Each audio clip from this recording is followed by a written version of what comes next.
Since August 2, 2023, a free version of one of the best strategies, Age of Empires 3 Definitive Edition, became available in Steam. It's the trial version, but it's not the trial either. Unlike the full one, you can play online but not in ranked games. Every 3 weeks you got random 3 civilizations, except for those from the add-on, and you can go through very first campaign to understand whether you like it or not. Personally, at first I was surprised by this form of distribution of the game, because almost everything there is available for you, but in a base format. Yes, and the form of the trial is similar to the League of Legends, where you can play new champions every week, what is good for new players. But this significantly increases online in this game itself.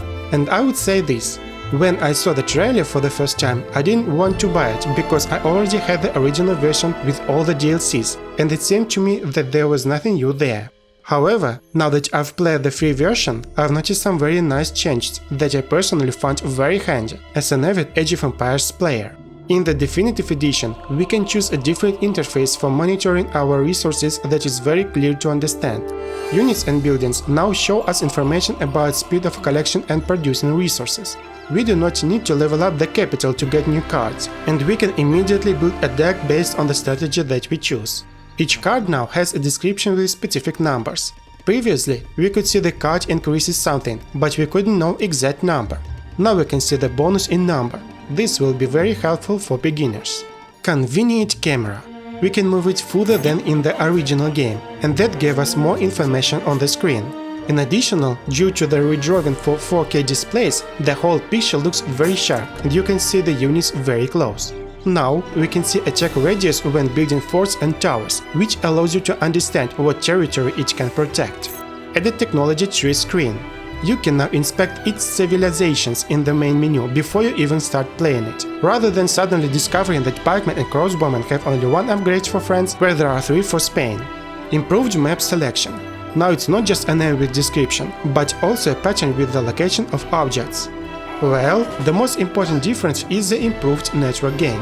I remember that in original game I couldn't create a game because I didn't have a dedicated IP address. Also, in 1 game out of 3, 1 player simply lost after 5 minutes of the game for some unknown reasons, which made the 8-player game almost impossible to play. There is no problem with that, and this is probably the main difference between the original and Definitive Edition game. In all other aspects, this is still the same Age of Empires, but with new civilizations and new improvements that will help new players to understand the game. The only negative thing that I can highlight is the too high requirements for the game. Because all the logic has remained the same, the changes have affected only the textures and the visual part, but the Core i5 8500 is already rather weak and can drop down FPS during big battles. Fortunately, this rarely happens, and for the most part you won't notice it.